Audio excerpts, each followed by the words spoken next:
Halo semuanya, perkenalkan saya Yusuf Hadi Mubarok. Pada video kali ini saya akan membahas salah satu teknik paling krusial dalam dunia konstruksi dan survei, yaitu water passing atau pengukuran beda tinggi.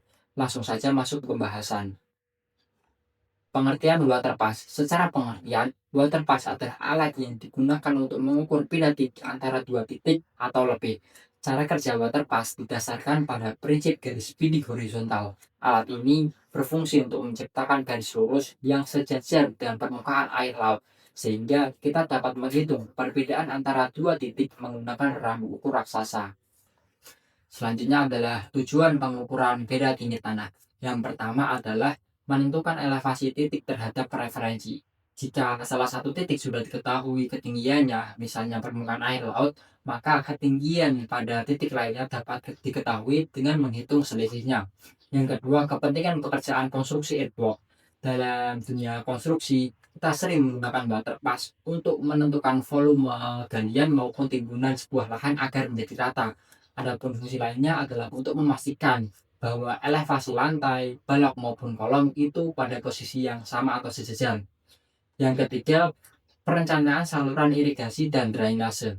Prinsip daripada air mengalir itu adalah dari tempat tinggi ke tempat rendah. Water passing digunakan untuk menentukan kemiringan agar air dapat mengalir secara lancar tanpa terjadi sebuah luapan. Yang selanjutnya adalah pembuatan garis kontur pada peta. Garis-garis pada peta topografi itu mempresentasikan sebuah relief pada lahan besar. Nah, relief-relief ini sangat penting digunakan dalam perencanaan awal sebuah set plan. Yang terakhir adalah profil memanjang dan melintang. Profil memanjang digunakan untuk merencanakan sebuah jalan raya atau jalan rel kereta api ataupun jalan-jalan lainnya. Dan selanjutnya adalah profil melintang. Ini digunakan untuk mengetahui kemiringan antara samping dari profil memanjang. Selanjutnya adalah prinsip dasar pengukuran elevasi. Prinsip dasar pengukuran elevasi berpusat pada penentuan ketinggian vertikal suatu titik terhadap sebuah bidang referensi. Secara ringkas, dalam water passing, kita akan mengenal tiga prinsip dasar utama, yaitu pertama, garis bidik horizontal. Saat kita mengatur water pass menggunakan HEVO sehingga gelembung berada di tengah, sejatinya kita sedang menciptakan sebuah garis khayal lurus yang sejajar dengan permukaan air laut. Garis bidik inilah yang kita gunakan sebagai start dalam pengukuran. Selanjutnya adalah hubungan antara tiga titik utama. Dalam water passing ada tiga titik utama yang digunakan, yaitu satu benchmark, yang kedua titik ketinggian alat, dan yang ketiga adalah titik target. Dan selanjutnya adalah metode bacaan rambu belakang dan muka. Di lapangan kita mengenal istilah tembakan belakang dan tembakan depan. Nah, tembakan belakang adalah tembakan di mana suatu titik tersebut sudah diketahui ketinggiannya atau elevasinya. Dan titik depan adalah titik di mana kita ingin ketahui elevasinya. Dan lebih lengkapnya akan saya jelaskan di slide selanjutnya. Selanjutnya, peralatan water passing. Dalam pengukuran beda tinggi tanah ada tiga alat utama yang digunakan, yaitu pertama, water pass itu sendiri. Water pass adalah lensa optik yang kita gunakan untuk membidik si rambu ukur. Yang kedua ada rambu ukur. Rambu ukur adalah mistar raksasa yang nantinya akan dibidik oleh si water pass. Selanjutnya ada kaki statis atau tripod. Ini kita gunakan sebagai penyangga alat agar dapat berdiri stabil dan sejajar. Selanjutnya ada alat-alat bantu dalam water passing. Yang pertama ada alat ukur water pass. Ini kita gunakan sebagai alat bantu bagi si rambu ukur agar dapat berdiri sejajar dengan permukaan air laut. Selanjutnya adalah meteran. Meteran kita gunakan untuk menghitung ketinggian lensa dari water pass dari ketinggian tanah. Selanjutnya ada payung. Payung yang kita gunakan untuk melindungi alat sehingga aman dari sinar matahari. Selanjutnya ada paku. Paku kita gunakan sebagai penanda di tiap-tiap titik yang akan dibidik. Selanjutnya ada alat bantu tulis. Alat bantu tulis kita gunakan untuk mencatat setiap tembakan dari tiap-tiap titik. Selanjutnya adalah prosedur pengukuran water passing. Dalam pengukuran wilayah tinggi tanah, hal pertama yang dilakukan adalah menentukan benchmark atau BM. Benchmark itu sendiri adalah titik tetap di lapangan yang telah diketahui koordinat X, Y, dan elevasinya. Titik ini menjadi acuan utama saat pengukuran akan dimulai. Dalam benchmark itu ada dua jenis, yaitu BM global atau nasional dan juga BM proyek. Selanjutnya adalah pemasangan alat atau setup instrumen. Dalam pemasangan alat waterpass ada 3 poin penting. Yang pertama adalah kaki statif, kedua leveling niveau kotak, dan ketiga adalah koreksi paralaks.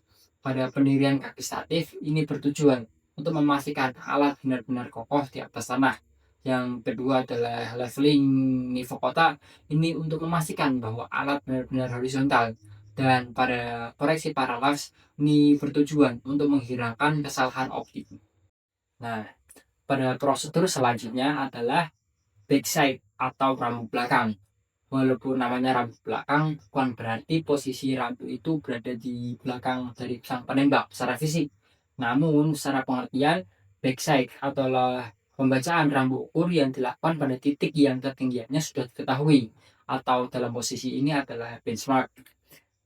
Atau titik yang sudah diukur sebelumnya. Nah, penembakan rambut belakang ini bertujuan untuk mengetahui tinggi daripada alat. Selanjutnya adalah foresight atau rambut muka.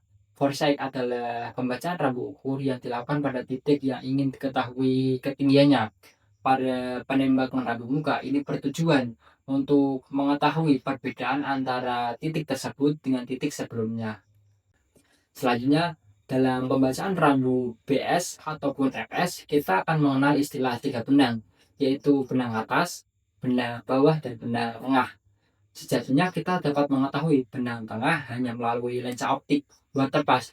Namun untuk mengontrol apakah tembakan kita sudah tepat sasaran atau belum, itu dapat menggunakan sebuah rumus, yaitu bacaan benang tengah sama dengan benang atas ditambah benang bawah dibagi 2. Selanjutnya ada pun rumus lain yaitu menghitung jarak optis, yaitu jarak antara alat tembakan dengan titik yang akan kita hitung elevasinya, yaitu dapat dihitung dengan rumus benang atas dikurangi benang bawah dikali dengan 100. Berikutnya, HI dan elevasi titik. HI adalah singkatan dari height of instrument atau tinggi alat. Nah, di sini penting untuk dipahami bahwa HI bukan berarti ketinggian alat di atas permukaan tanah, melainkan ketinggian alat atau lensa bidik horizontal di atas permukaan bidang referensi, atau dalam contoh di atas permukaan air laut. Adapun rumus daripada HI itu elevasi benchmark ditambah dengan benang tengah dari BS. Selanjutnya adalah elevasi per titik. Elevasi per titik adalah nilai ketinggian vertikal suatu titik spesifik di permukaan bumi tanah yang dihitung terhadap sebuah bidang referensi. Adapun rumus untuk elevasi titik adalah HI, height of instrument, dikurangi dengan benang tengah daripada foresight. Selanjutnya kita akan mengenal mengenai profil memanjang dan melintang. Profil memanjang adalah irisan tegak pada permukaan bumi yang searah dengan sumbu utama. Sebagai contoh, as jalan raya, atau jalur pipa, ataupun jalur drainase. Pada penembakan profil memanjang ini bertujuan untuk mengetahui variasi ketinggian di sepanjang jalur dan untuk mengetahui kelandaian yang ditambahkan. Selanjutnya adalah profil melintang. Profil melintang adalah irisan tegak permukaan bumi yang tegak lurus dengan sumbu utama.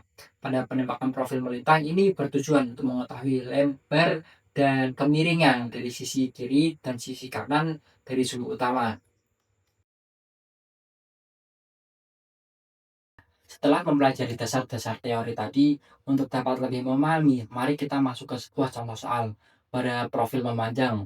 Bayangkan Anda sedang merencanakan jalan raya sepanjang 1 km. Anda mengukur beda tinggi setiap 50 meter. Diketahui benchmark elevasi awal adalah 10 meter dan tinggi alat sebesar 1,5 meter di atas permukaan tanah.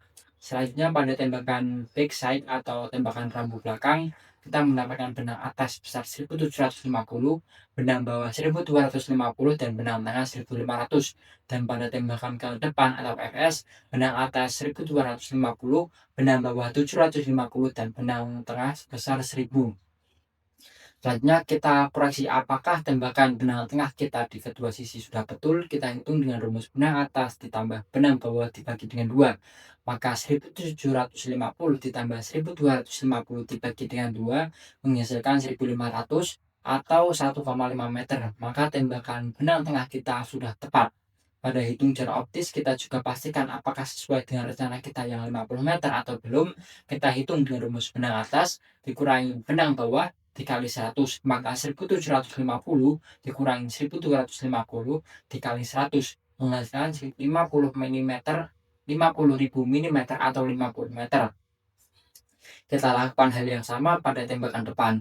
Maka kontrol bacaan BTFS 1250 tambah 750 dibagi dengan 2 menghasilkan 1000 mm atau 1 meter.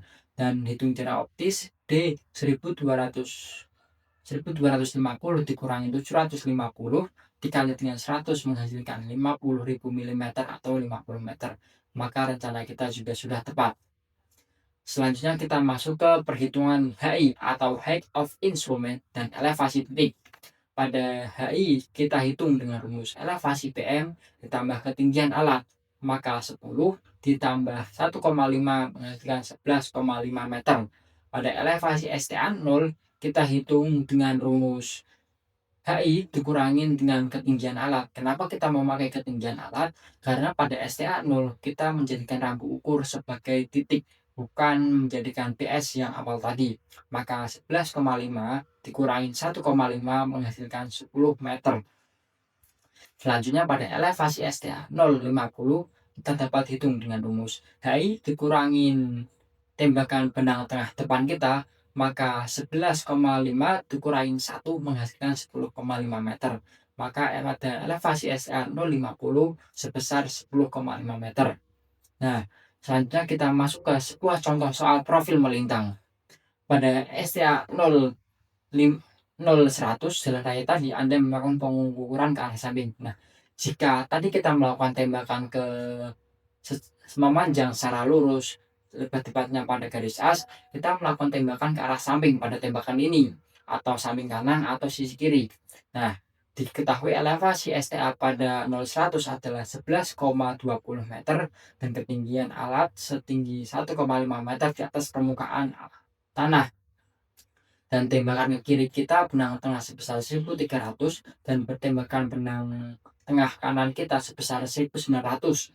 Maka pada hitungan HI elevasi alat ditambah tinggi daripada alat, maka 11,20 ditambah 1,5 meter menghasilkan 1270.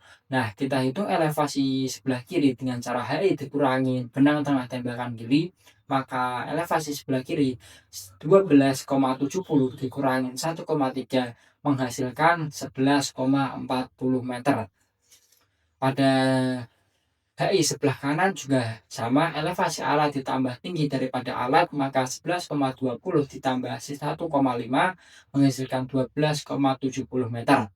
Nah, pada elevasi sebelah kanan kita hitung dengan rumus HI dikurangin BT kanan, maka 12,70 dikurangi 1,5 meter menghasilkan 11,20 meter.